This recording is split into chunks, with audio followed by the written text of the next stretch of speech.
हाँ तो मेरे पुरुष मित्र और महिला मित्र कृपया करके इस वीडियो को दिल पर ना लें, क्योंकि ये वीडियो बिल्कुल ही मनोरंजन के लिए बनाया गया है और इसमें किसी विशेष पात्र को टारगेट नहीं किया गया है और वीडियो में जो भी बातें बोली गई हैं वो सिर्फ मज़े के लिए हैं, इसलिए वीडियो को एंटरटेनमेंट की नज़र से देखना। तो चलो इस वीडियो को स्टार्ट करते हैं। इस बंदे से मिलो, इसका नाम अजय है, जो अपने बचपन के दोस्त रवि के पास काम करने के लिए जा रहा है। वो सब तो ठीक है, लेकिन इसका दोस्त मुझे किसी भी एंगल से मैकेनिक नहीं लग रहा है, क्योंकि जरा तुम ही देखो, ये साफ साफ दिखाई दे रहा है कि इसने कालिख अपने हाथों से अपने चेहरे पर लगाई हुई है। अरे अगर कालिख लगती भी है तो वो चेहरे के किसी किसी हिस्से पर लगती है, लेकिन ये तो पूरे चेहरे पर ही लगी हुई है। और इसकी आंखें कैसे बच गई? मुझे लगता है ये लोग हमें गधे समझ रहे हैं, लेकिन चिंता मत करो, मैं तुम लोगों को गधा नहीं बनने दूंगा और इन लोगों को जम के ट्रोल करूंगा। रवि लड़कियों से काफ़ी दूर रहता है और उसका मानना है कि लड़कियों से काफ़ी दूर रहना चाहिए और अपने काम धंधे पर फोकस करना चाहिए, लेकिन ये साला ऐसा ठरकी है जो भगवान के साथ साथ एक हीरोइन की भी पूजा करता है। खैर वो एक अच्छे दिल का इंसान भी है, क्योंकि वो चाहता है कि अजय अपनी पढ़ाई पर फोकस करे और शाम को उसका हाथ बटा दिया करे, लेकिन अजय का कॉलेज कोई ज़्यादा ही पढ़ाई पर ध्यान नहीं देता, क्योंकि वहाँ पर ठरकनेस का तो अलग ही लेवल है, क्योंकि वहाँ पर एक लड़की पर लाइन मारने के लिए बोर्ड पर शायरी लिखी जाती है। मेरी किस्मत को जीना है मनीषा, मेरी उसकी मोहब्बत है पुरानी, मैं जो भी हूँ मैं जीना है मनीषा। है ये सच में पढ़ाई करने आते हैं या ठरकी बनने आते हैं? और ये जो कुछ भी हो रहा है वो किसकी लड़की है तुमको पता है? वो एक अमीर बाप की बिगड़ी हुई लड़की है। और फिर से वही घिसी पिटी कहानी। अपना अजय उस लड़की को सुधारने का प्लान बनाता है और उसके मन में क्या चलने लगता है? तुम्हें शर्म है? कुछ शर्म आया है?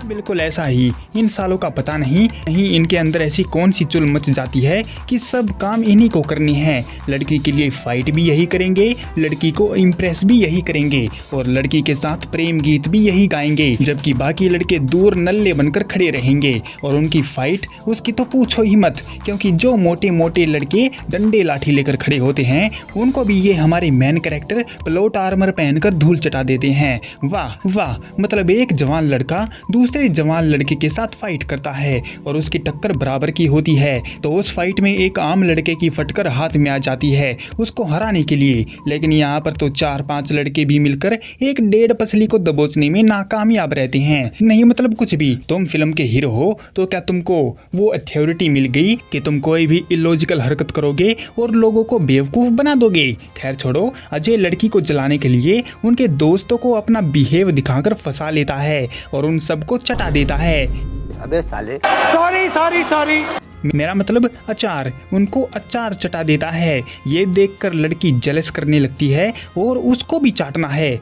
अरे अचार चाटना है। अब तो अचार की वजह से लड़की अजय के साथ टाँका फिट कर लेती है और उसके साथ शादी करने के लिए भी तैयार हो जाती है। यहाँ तक कि उसका बाप भी मान जाता है, जबकि ऐसा होना नियरली इम्पॉसिबल होता है। इस बात पर अड़ जाता है कि उसकी बेटी शादी करेगी तो किसी अमीर लड़की के साथ ही करेगी। लेकिन यहाँ पर तो इसका बाप समझदार निकला और अपनी बेटी की खुशियों के लिए एक टीचर को अपने घर का दामाद बनाने के लिए रेडी हो जाता है। लेकिन लड़की वो उसकी गरीबी देख कर कुछ नए नवेले कपड़े भेज देती है ताकि अजय उसके डैडी को पसंद आ जाए। लेकिन यहाँ पर तो अजय की खुददारी डंक मारने लगती है और हाथ आया मौका निकलवा देती है, क्योंकि उसके नज़रों में वो अपने दम पर सब कुछ करके दिखाएगा और लड़की के बाप के लेवल के जितना होकर उसके साथ शादी करेगा। अब इसके लिए उसको 3 साल की मोहलत चाहिए। अबे गधे, जब सुख खुद चलकर कदमों में आ रहा है तो हम उसको एक्सेप्ट नहीं करेंगे, बल्कि अपनी अलग ही जी मस्ती चलाएंगे। और ये सब देखकर तो मुझे उस वीडियो की याद आ गई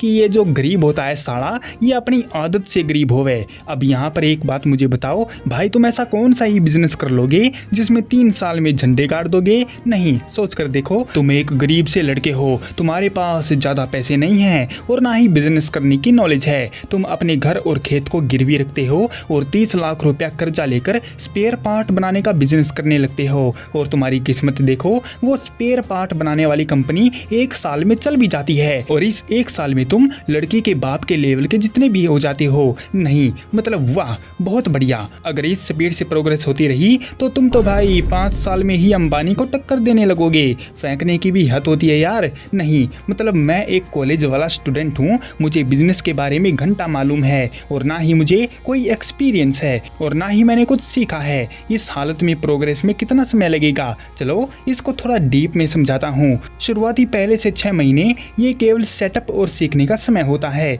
इस दौरान खुद की जेब से पैसा जाता है, मुनाफा नहीं होता और 1-2 साल होने पर नो प्रॉफिट नो लॉस की स्थिति आ जाती है, यानी बिजनेस अपना खर्चा खुद निकालने लगता है। और यहाँ पर तो अजय ने 1 साल में ही सब कुछ करके दिखा दिया। कंटिन्यूसली बिजनेस करते रहने पर 3 साल और आगे यहाँ से असली प्रोग्रेस और प्रॉफिट दिखना शुरू होता है। जबकि बिजनेस सक्सेस होने के कितने चांस होते हैं? 90% स्टार्टअप फेल हो जाते हैं। ग्लोबल डेटा के मुताबिक पहले 5 साल में 10 में से 9 नए बिजनेस बंद हो जाते हैं। सफलता के चांस सिर्फ 10% होते हैं। इसीलिए अपना सब कुछ दांव पर लगाना बेहद खतरनाक हो सकता है। सब कुछ बेचने से पहले इन बातों को ध्यान में रखना जरूरी है। बैकअप प्लान, इमरजेंसी फंड होना जरूरी है। अगर तुम सब कुछ बेच दोगे तो शुरुआती महीनों में घर चलाने और बिजनेस का घाटा सहने के लिए आपके पास पैसे नहीं होंगे और बिना एक्सपीरियंस के बिजनेस स्टार्ट करेंगे तो इसमें क्या क्या हो सकता है? देखो पहले ये पक्का कर लो कि जिस बिजनेस को तुम करना चाहते हो क्या तुमको उसका पहले से एक्सपीरियंस है। बिना एक्सपीरियंस के बड़ा पैसा लगाना डूबने का सबसे बड़ा कारण बनता है। और यहाँ पर तो अपने समझदार अजय भाई ने बिना सोचे समझे अपनी खुददारी को जरिया बनाकर सब कुछ बेच डाला और बिजनेस करने लगा। अरे मैं सच में हैरान हूँ यार कि 1 साल में ही इसने प्रोग्रेस भी हासिल कर ली, जबकि ये इसका पहला ही स्टार्टअप था। और इतिहास गवाह है कि हम जो भी काम करते हैं उसमें बहुत बार फेल होना एक आम बात है। लेकिन यहाँ पर तो ये पहली ही कोशिश में अमीर हो गया। ऐसे इलॉजिकल सीन देखकर मेरा दिमाग खराब हो जाता है। खैर इन बेवकूफ़ों को छोड़ो, जरा अपने इस प्रिय मित्र दोस्त भाई बंधु से मिलो, अपने शक्ति भाई से, जो कि एक बिजनेसमैन का बेटा है, सिगरेट पीता है, शराब पीता है और लड़कियों के साथ मजे करता है। और वो यहाँ पर अपने डूबते हुए बिजनेस को बचाने के लिए आया है। वो कैसे? वो ऐसे कि वो अमीर बाप की बेटी से शादी कर लेगा और उसके जरिए अपने डूबते हुए बिजनेस को बचा लेगा। लेकिन यहाँ पर तो उसका प्लान फेल हो गया क्योंकि अजय पहले से ही वहाँ पर कुंडली मारकर बैठा है। तो अपना शक्ति क्या करेगा? अरे वो वही करेगा जिसके लिए वो बदनाम है, यानी कि अजय के रास्ते में अड़चन बनाएगा। लेकिन मेरे पास इससे भी बढ़िया एक प्लान है। वो ये है कि अपना शक्ति अजय को रास्ते से ही हटा सकता है, जिससे कि वो एक एक्सीडेंट लगे और अपने शक्ति का रास्ता साफ हो जाए। और फिर तो लड़की उसके साथ शादी करने के लिए राजी भी हो जाएगी क्योंकि शक्ति उसके बाप के बचपन का दोस्त है और वो अपनी दोस्ती को रिश्तेदारी में बदलने के लिए राजी हो ही जाएगा। लेकिन नहीं, यहाँ पर तो अपना शक्ति भी दिमाग से काम नहीं लेगा। वो तो ठरकी है, वो लड़की की लेगा। समझ रहे हो? समझ रहे हो आप?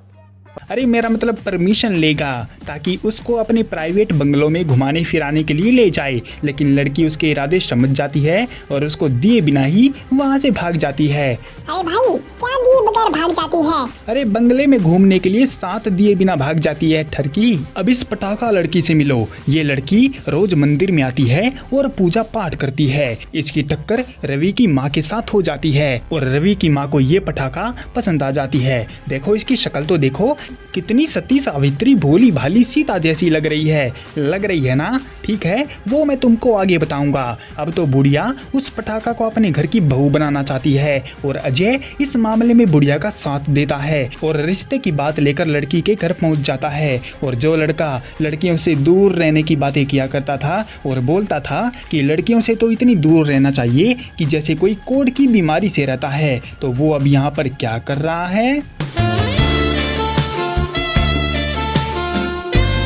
देखो देखो, दरिंदगी चेहरे से नंबर 1 का कमीना। छी छी छी, आंखें देखो, नीयत में खोट साफ नजर आता है, हवस से भरी हुई। अरे ठीक है भाई, समझ गया। अपने सामने पटाखा देखने पर सारे जुमले हम भूल जाते हैं, लेकिन इन सब के बीच पटाखा लड़की का एक भाई भी है जो कि 1 नंबर का कमीना और शराबी है। जैसे तैसे करके रवि उससे शादी कर लेता है। अब यहाँ पर एक बिजनेस का झोल हो जाता है। जो अपना शक्ति है वो स्पेयर पार्ट का टेंडर अजय के हाथों से निकलवा देता है और जो रवि ने लोन के 1 लाख रुपए बैंक में जमा करने के लिए अजय को दिए थे, अजय उनको किसी और काम में लगा देता है और रवि से झूठ बोलता है कि उसने वो पैसे अपने मामा को दे दिए हैं लड़की की शादी करने के लिए। और शादी होने के बाद वो जो शराबी था वो साला अपनी बहन से ही पैसे मांगने के लिए रोज रोज आ जाया करता था और ये सीता जैसी लड़की उसको पैसे दे भी दिया करती थी दारू पीने के लिए। अब तो शराबी की आंखों में चमक आ जाती है और वो अपनी बहन से 25,000 मांगने लगता है नया बिजनेस स्टार्ट करने के लिए। और ये अपनी पटाखा 25,000 मांगने के लिए रवि के पास जाती है तो वो मना कर देता है क्योंकि उसको पता है कि वो शराबी इनको शराब में उड़ा देगा। लेकिन यहाँ पर गड़बड़ हो गई क्योंकि अगर बिजनेस में लड़की पत्नी या कोई भी औरत आ जाती है तो उससे बिजनेस का बंद होना तय है। यहाँ पर भी कुछ ऐसा ही होता है। इस बात से अपनी पटाखा की जल जाती है कि उसका पति अपने साले को 25,000 रुपए नहीं दे सकता लेकिन अपने दोस्त के 1 लाख रुपए को भूल सकता है। इसलिए वो रवि के कानों को भर देती है कि अजय ने 1 लाख रुपए का गबन किया है और घर में ही टेंशन का माहौल हो जाता है। देख रहे हो जो लड़की सीता जैसी लग रही थी वो कितनी चालाक निकली साली। इसीलिए बोलता हूँ लड़कियों पर बिल्कुल भी भरोसा नहीं करना चाहिए और उनको बिजनेस से दूर रखना चाहिए। अरे बिजनेस से क्या अपनी मेंटल वर्ल्ड से ही उनको बाहर रखना चाहिए। उनको तो बस रात के समय ही अटेंशन देनी चाहिए। हाँ मुझे पता है यहाँ पर बहुत से लोग ऑफेंड हो गए होंगे, खैर मुझे कोई फर्क नहीं पड़ता यार क्योंकि वही लोग इस बात से परेशान होंगे जिनके अंदर दिमाग नहीं है और जिनके अंदर दिमाग है वो लोग समझ ही गए होंगे मैं क्या बोल रहा हूँ क्योंकि ये पटाखा इसी लायक है। मैं सबकी बात नहीं कर रहा हूँ क्योंकि इनमें से कुछ साली ऐसी होती हैं जो दिखती बिल्कुल सीता जैसी हैं लेकिन उनके काम शिरूपनखा से कम नहीं होते क्योंकि इनका दिमाग तो घुटनों में होता है और उसकी वजह से घर में लड़ाई ना हो इसीलिए अजय घर छोड़कर चला जाता है और शक्ति अपने प्लान को आगे बढ़ाते हुए उनकी कंपनी को बर्बाद करने के लिए उसमें आग लगवा देता है शराबी के हाथों। रवि तो बैंक करप्ट होने वाला था लेकिन अजय ने कंपनी के सारे शेयर उसके नाम कर दिए जिससे उसका दिवालिया निकलने से बच गया और उसको यकीन हो गया कि उसका दोस्त फ्रॉड नहीं है। लेकिन यहाँ पर भी अपनी पटाखा इल्जाम लगाने से बाज नहीं आई। उसका कहना है कि अजय की दोस्ती दुश्मनी में बदल गई होगी और उसी ने आग लगा दी होगी। अरे हद है ऐसी लड़कियों की यार, इन कमीनियों को शर्म भी नहीं आती कि ये लोग क्या बोल रही हैं। अब देखो जो एक लड़का होता है अगर वो मुसीबत में होगा किसी भी मुसीबत में तो दूसरा लड़का उसकी मदद करने के लिए तैयार हो जाएगा क्योंकि वो उसकी मुसीबत को समझता है भले ही वो उसका दुश्मन ही क्यों ना हो। लेकिन ये जो कमीनी होती हैं ये बने बनाए काम को बिगाड़ देती हैं और जिनको जरूरत होती है उनकी मदद करना तो छोड़ो उनके बीच में अपनी टांग जरूर अड़ा देती हैं ताकि उनको मसाला मिल जाए और बढ़िया टाइम पास हो जाए। अब जिनको ये बात हजम नहीं हो रही है वो अभी के अभी वीडियो को छोड़कर जा सकते हैं यार क्योंकि मैं हमेशा डार्क रियलिटी बताता हूँ। तभी वहाँ पर पटाखा की माँ आ जाती है और उसका कहना है कि अजय ने जो 1 लाख रुपए गबन किए थे वो उसने उसी को दिए थे क्योंकि शादी के टाइम पर लाला उसके घर को खाली करवाने के लिए आ गया था और उस टाइम पर बुढ़िया काफी डरी हुई थी कि वो अपनी जवान पटाखा बेटी को कहाँ पर लेकर भटकेगी। इसलिए अजय ने 1 लाख रुपए देकर उसका घर छुड़वा लिया था और ये साली जिसकी बदौलत घर पर राज कर रही है उसी को चोर बता रही है। वाह बहुत बढ़िया। खैर यहाँ पर गलतफहमी दूर हो गई और अब रवि को अजय का एड्रेस मिल गया तो वो उससे जल्दी से मिलने जाता है लेकिन अपना शक्ति उसका एक्सीडेंट करवा देता है। अब रवि हॉस्पिटल में है और अजय उससे मिलने हॉस्पिटल में जाता है और जब वो पटाखा अजय से रवि के बारे में बात कर रहा था तो वहाँ पर अमीर बाप की बेटी की एक दोस्त उन लोगों को साथ में देख लेती है और तुमको क्या लगता है वो उनको इग्नोर करेगी? अरे बिल्कुल भी नहीं। मैंने क्या बोला था, इन लोगों का दिमाग घुटनों में होता है। ये उसका फोटो खींचकर अपनी दोस्त को भेजेगी और उसको बताएगी कि उसने तो शादी कर ली है और वो खामखाही उसका 3 सालों से इंतजार कर रही है। अब तो यहाँ पर लड़की की सटक जाती है और वो भी अजय को मजा चखाने के लिए अपने शक्ति भाई से शादी करने के लिए रेडी हो जाती है। देखा मैंने क्या बोला था, इनका दिमाग घुटनों में होता है और ये दिमाग से काम अभी भी नहीं लेती बल्कि इमोशन से काम लेती है। उन्होंने एक बार भी ऐसा नहीं सोचा कि जाकर इस बारे में जांच पड़ताल कर लें कि आखिर बात क्या है। अब यहाँ पर कोई भी आदमी या लड़का होगा तो वो पहले उस बात की तह तक जाएगा और पता करने की कोशिश करेगा कि आखिर ये बात हुई क्यों है और गलती कहाँ पर है। वो ऐसे ही किसी पर भी विश्वास नहीं करेगा। लेकिन इसने तो बस एक फोटो देखकर अपनी जिंदगी का फैसला ही कर लिया। इनकी समझदारी देखकर तो मुझे बहुत ज्यादा हंसी आती है। अब यहाँ पर एक ट्विस्ट देखो, वही दोस्त पटाखा से मिलती है और उसको पता चल जाता है कि अजय ने तो कुछ भी नहीं किया बल्कि वो तो उसकी भाभी है। तो वो हाँफते हुए अपनी दोस्त के पास जाती है और सारी बात उसको बता देती है। लेकिन अब तो देर हो चुकी है, शादी के कार्ड छप चुके हैं, लेकिन फिर भी अपना शक्ति उसको अजय से मिलवाने के लिए चल पड़ता है। लेकिन क्या वो उसको सचमुच अजय के पास लेकर जाएगा? अजी घंटा वो उसको उसी बंगलों पर लेकर जाएगा जहां पर वो उसको पहले ले जाने में नाकामयाब हो चुका था। वहां पर पहले से ही शादी का सब इंतजाम हो चुका है और जैसे ही अपना शक्ति भाई